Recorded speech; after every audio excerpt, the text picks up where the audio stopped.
what do you think would happen with Reza Pahlavi? Would he actually try to become a politician and run for office, or would he just kind of fade off into the sunset, or what do you think? Okay, let me first of all, whatever the result of the referendum is, we're going to accept that, right? I have a hard time seeing how it could be anything other than a monarchy because I think, given how people are happy regarding Pahlavi, I think that is going to make even people who didn't want to vote for monarchy to vote for monarchy, right?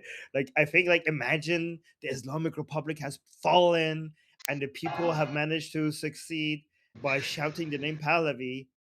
But in that environment, I think that there's so much, I don't know what it's called, jubilation and happiness and celebration for the return of Pahlavi, that nobody, I think, like, many people are going to, even people who think right now they're anti-monarchists, I think in that environment they're going to be like voting for monarchy while crying, like from happiness. But again, what we have is many Republicans have agreed that if monarchy is chosen, like if people vote for monarchy, they're going to accept monarchy, and the vast majority of monarchists have also accepted that if people vote for a republic without a monarch, they're going to accept the result of the referendum. Especially given that Prince Reza Pahlavi himself is going to be there. And if anybody wants to say, like, oh no, they tricked us, this was a conspiracy, they didn't count it well, Prince Reza Pahlavi is going to be the sound of reason. If he comes and notices that this was a fair and transparent elections, he's going to say, like, yep, this is the result, we have to accept it. And most people will accept what Princess of Pahlavi says, right? Here's the thing: when it comes to what Princess of Pahlavi would do, honestly, if you have been following Princess of Pahlavi for the past couple of years, you will notice that if it was up to him, he wouldn't even be king. He has been every position, people have been begging him for years until he finally gave in every single time. Like, right now, even the position he has as the leader of the revolution and the leader of the transition period, this has been worked on for years before he finally said okay, right? So if he becomes king, is because people were begging him to do it. If he becomes any form of other politician, is because people were begging him. For example, when people were asking him that he needs to be the leader, he was insisting on, we don't need like a leader, maybe. And people are like, we want you to be the leader. And then eventually he was like, maybe we could have a council of leaders instead of having one leader. It took years and years and years of eventually telling him that, no, we want you to be the leader until he accepted. So he never, it's not like he ever came forward himself and said, like, oh, make me the leader. People have been dragged like, and that's why, like, if you're asking what is, if he's going to go away, if Iran doesn't become a monarchy, well, not if the Iranian people, he even he does things that he doesn't want to do just because many Iranian people are asking him to do it. So if Iranian people want him to, like, serve as a prime minister, if he doesn't become a king, then he's probably going to serve as a prime minister because so many Iranians are asking for it. That is basically very similar to him becoming a king, because he's not asking to be a king. He doesn't even want to be a king. If he ever wants to be a king, it's because we basically forced him to be. There was a leaked audio of him that one time he was telling the people around him that, like, I also have like rights, right? Like, I am being, like, you guys, like, everybody wants me to take these positions, and, like, you also, like, nobody is, like, basically his choices are completely being ignored. Like, one time he also said, like, you guys know that I'm getting past the age of retirement, right? So based on all the things we know about him, we know that he doesn't want power. He's not hungry for power. If he was working for his best interest, he would just go home and live a comfortable life, and everything he's doing is because the Iranian people want him to help. Does that answer your question? Yeah, definitely, way more than I thought. I mean, I also just want to say I appreciate I didn't know that much about how he came into that role. I've been following your channel for a little while now because after October 7th, you covered a lot of the topics there, and I want to thank you for that as a Jewish Yeah. person as well. And yeah, Javed Shah, Javid Shah. thank you. I Yeah. mean, But, well, let me just add one more thing before we move on to other people. I just want to tell people that, you know, power and fame. looks very attractive, right? But for a lot of people who've experienced it, it might not seem as attractive as it might seem to you, especially to the Pahlavi dynasty. Prince Reza Pahlavi, the way his father died and the way his father was treated at the end of his life was one thing, but both his brother and sister committed suicide after the Islamic Revolution. So Prince Reza Pahlavi's brother and sister committed suicide. So this family has seen nothing, they had no positive experience for being in power. No positive experience. So like imagine all of that being your experience with your family being royalty and being in politics. I wouldn't be too eager to go back into all of that, especially given that I have daughters that I love that I will be putting at risk by being involved in all of this. If it was me and I was thinking about my own family, I would stay as far as I could from all of this. I think Rebecca and then Michael wanted to add a short comment.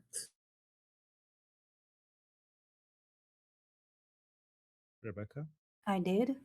Okay. No, Oh no. Maybe you wanted to talk about this or be added to the list. Back to the list. I think I had a question before and then it just went on and I just forgot about it. But Okay, that's okay. yeah. No worries. All right, Michael. Yeah. So I just wanted to add a quick little comment here. So basically, there's some people that having a monarchy, a constitutional monarchy, for many Americans might seem foreign because, in the beginning of the founding of this nation, we fought against the monarchy, right, to basically not have it. But you look at other countries, for example, good examples like Spain. Like when Franco died, he handed the power over to King Juan Carlos I, and when he actually got into power, he actually turned Spain into a democracy, what we know today. And you look at, for example, countries like China, which is supposedly a democratic people's republic. You can argue that China is basically a dynastical monarchy, but with a communist flag in it. That's what it technically is. That's what I wanted to add.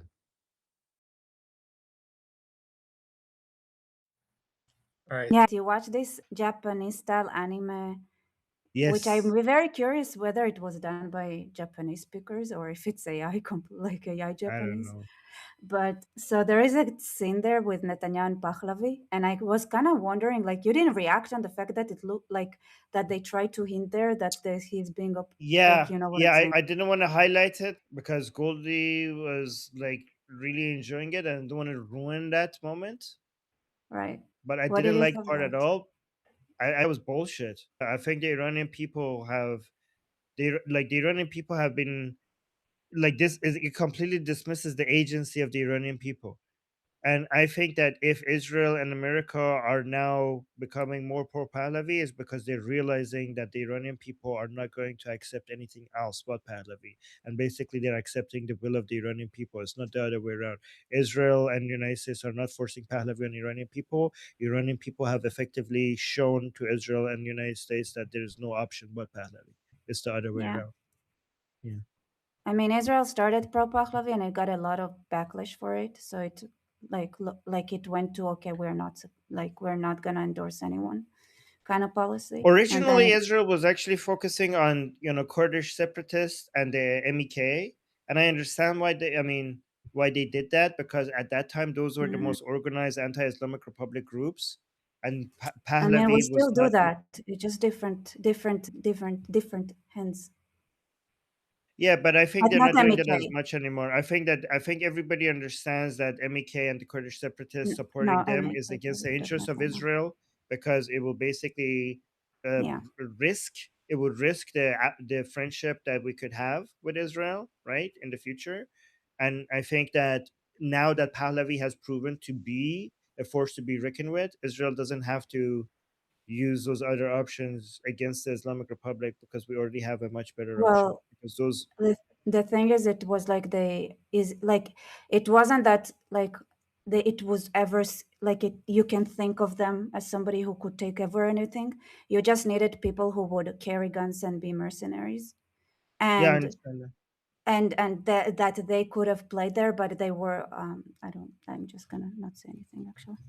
No, I understand. I understand Israel, that Israel is not there to serve the Iranian people. Israel is No, Israel's it government was is there. for the people, the assumption was that even if they are the ones like that get the support, they're not gonna get, they won't be able to actually take over or separate, right? The assumption was as like that Yeah, they I would be understand. the Okay, ones that that makes fighting sense. in the street right now against the IRGC.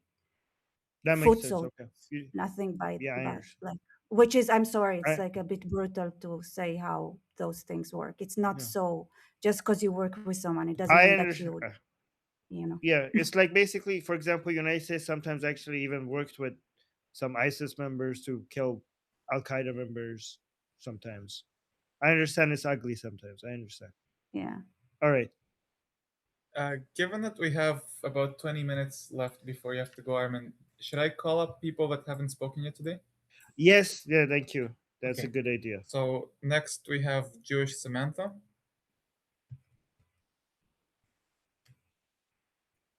I was gonna say that, yeah, people like we're social beings by nature, and like if you put, it's like been proven that like a person without other like contact is gonna just basically go crazy and die. So we can't be like total isolationists.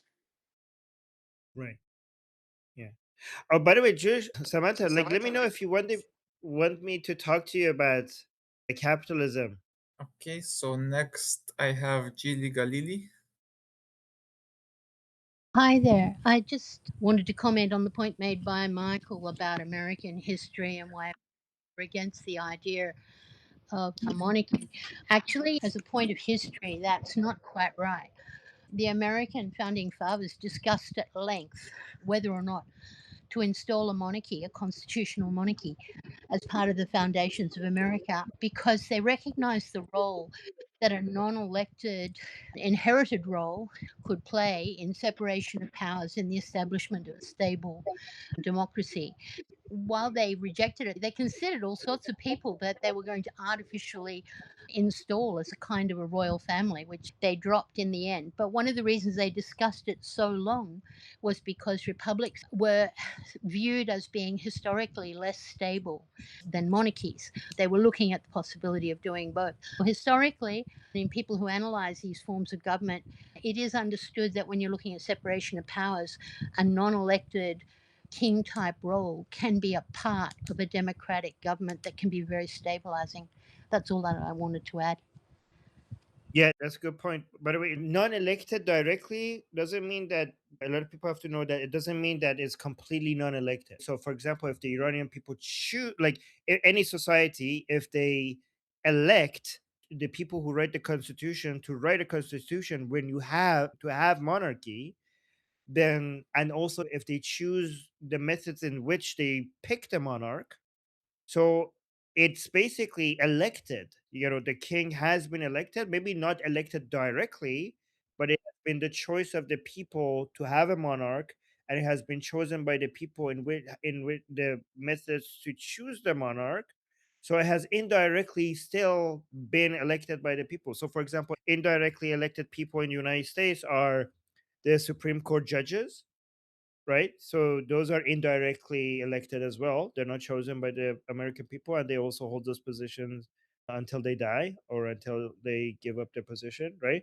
So just because a position is not directly elected, it doesn't mean that it's undemocratic, right? And also, we obviously, absolute democracies don't make any sense. This is why we have republics rather than absolute democracies, where we have, so in republics there are, you know people have representative democracy, and there's limits to majority rule, and the choices are not made directly by the voters. And there are many different elements within your government that are not chosen by the people, right? So even in the United States is like that. And also, a lot of people have to understand that the power of the president of the United States is higher than the kings of monarchies around the world right now. For example, the United States president has more power than the king in the UK or Sweden or Norway. So if we are worried about the king's power, well, the president of the United States has a lot more power. So if there is a non-elected position that has been indirectly elected by the people, the fact that that person has been not directly elected could be addressed by limiting that person's power and just giving certain roles to it. And also by making, even though it might be inherited, you could still add in the constitution ways to remove the monarch if the monarch is not performing as they should be. So they might be inherited, but still can be removed if the people are not satisfied. You could actually include a mechanism there. And also, when it comes to the definition of a republic, people have to understand that as long as the rule is from the people, rule like sovereignty belongs to the people, you're a republic. Even if you don't have elections or parliament or members of parliament or a president or a prime minister. A lot of times I mention to people that a constitutional monarchy is a republic, but I'm going to say something even more extreme. Even an absolute monarchy could be a republic if the people of a country vote and decide that we want an absolute monarch. As long as the origin of the political power is the people and the absolute monarch is the monarch because the people said so. So if it's not by God, it's not by like blood, it's not by, I don't know, some other things, as long as it originates from the people and the people are the decision maker, even in that situation, an absolute monarch could also be a republic as long as the absolute monarch can be an absolute monarch when the people decide that it is an absolute monarch. So that's what a republic is, when the flow of power is from the people towards the state rather than the other way around.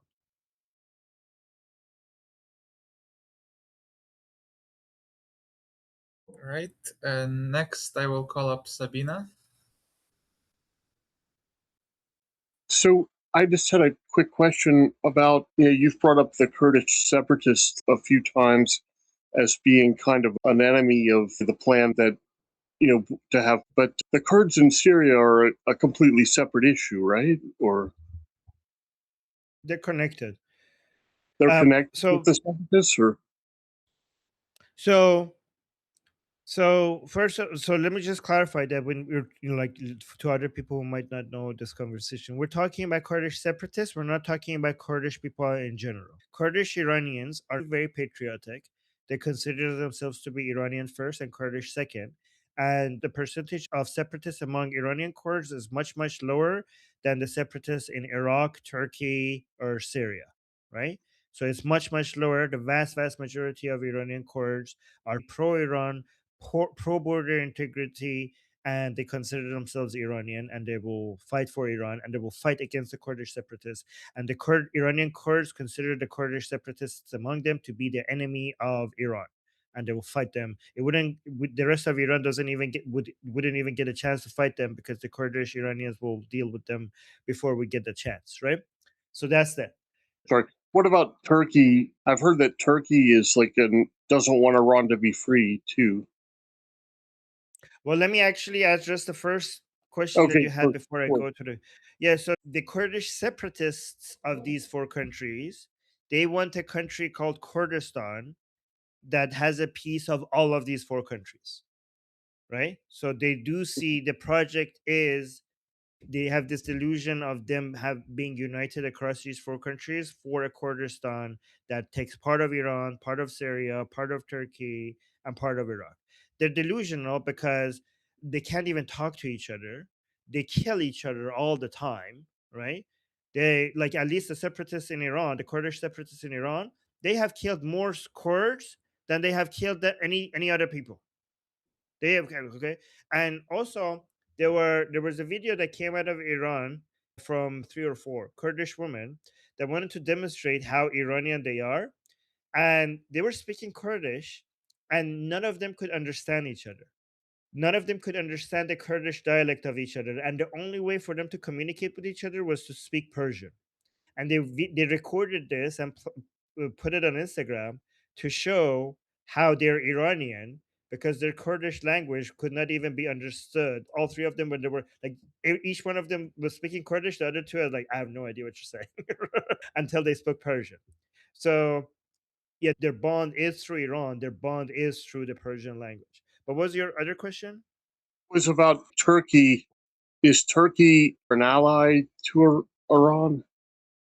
Well, not Turkey, the country, but Turkey doesn't want Iran to be free because it would diminish their role.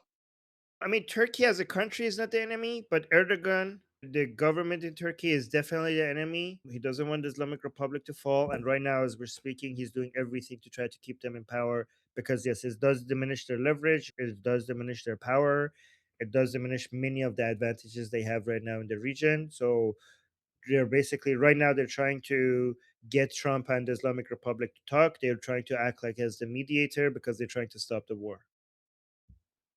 That's what I Yeah. wanted to ask. It's very important to me for me to say that we're not like we don't consider, and at least I don't consider Turkish people, the country of Turkey, to be the enemy. But Erdogan, yes, he's the enemy. He's the enemy of Iran. I mean, Well, obviously, he's the enemy of Jake Turkey as well. Uger is an enemy, but I consider him to be the enemy of Turkey as well, just to be clear. right. So next, I'm gonna call up Uncle Coping.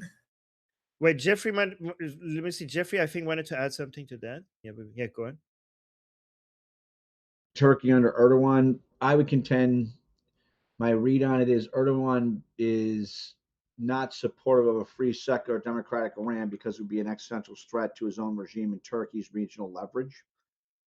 I mean, if one ideological authoritarian regime falls, it might lower the survival odds for others. The Mullah regime is, well, so he's been playing both sides, including like support for Ukraine, and he's kind of like a very, I hate using this term because our left adulterated it, problematic member of NATO, for playing both sides. So it seems like it's not out of loyalty, it's out of fear of contagion, competition, regional competition, and the collapse of an Islamicist legitimacy across the region. I mean, so Turkey of today is nothing like the Turkey that existed during the time of Prince Turk Ataturk. Like it's nothing like that anymore because of a lot of the Islamic fundamentalists that have filtered in to Turkey because Turkey's having a hard time controlling its borders. That's at least one of the reasons. I can see why. Well, that problematic relationship is tragically bearing itself out operationally here.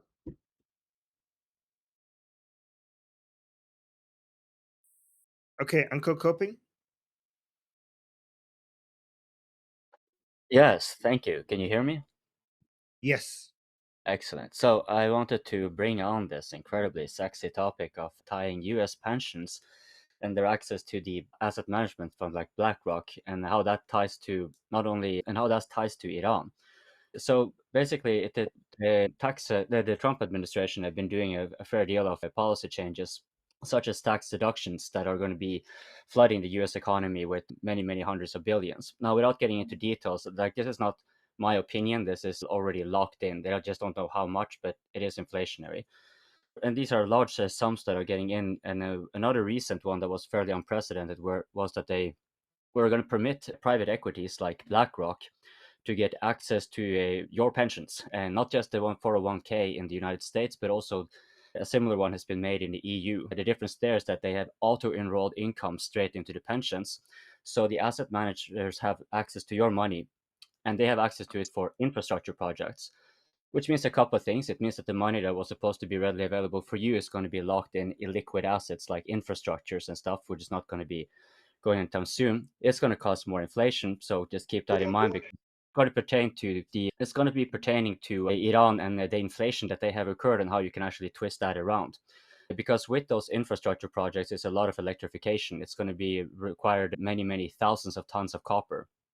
And copper already has a very restricted supply. So one can easily look and see that copper prices have like tripled over the last year or so. And the demand is just increasing like exponentially because it's not just electrification, it's AI data centers and so forth, which means that they are crucially from a geopolitical point of view, strategically. This has been touted as one of the highest priorities for the Trump administration to be ahead of the AI development.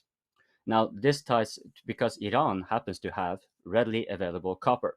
And that's very important because there are known reserves, but getting a mine to have any viable output takes many years, like at least 8 years is usually the estimate. So there's a caveat to Iran's copper because, as far as I understood it, it's pretty reduced due to the water crisis because mines generally require a lot of that. where I think it ties into how this could be a boon for, in particularly, liberated Iran. And here I will be using an example of Ghana. So Ghana has actually issued gold coins that you can use as legal tender. And since they did that, the value of that coin has skyrocketed because the gold prices have skyrocketed. Now you can also conceivably do that with copper, because that is also traded as coins and precious metal. It was used once upon a time too, but because it is an industrial use, it has an exponential growth rate potentially. Now, in the context of Iran, if they were to do something similar to a, like, one, of course, the higher copper prices means higher revenue. So if the Islamic Republic manages to stay in place, they could conceivably make an arrangement with the Russians and Chinese, and that could keep them, that would actually strengthen them.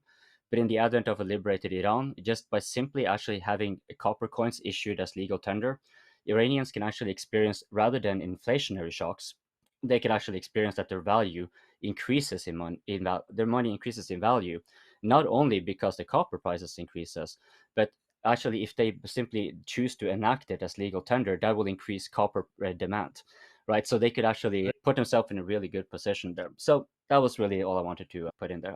Sorry if I took too much time here, but yeah. Yeah, no. Just really quickly, I just want to say, like, I believe that what creates wealth in a country and stability is wealth generation, and you know, whatever is the solution, I think as long as you have free markets, like, and I rarely believe in coming up with a solution. I think what we need is stability and low regulation, and usually the best answer will present itself in a competitive free environment. That's my philosophy, but I don't want to get into that too much because I think a lot of people might find this too Possible thing or happen because the U.S. interests are very tied to copper, so that's why I said yeah. it. So I just I'm pretty sure, like, that's whatever the U.S. interest is. Like, I think, like, as long as we build the private sector in Iran, we're going to have American companies dealing with Iranian companies, and their leveraging power of both sides is going to be determined based on many different external factors. And whatever is the best solution, I think, will present itself. Yeah, I'm a bit deterministic about all of these things, which I don't want to get into that philosophy.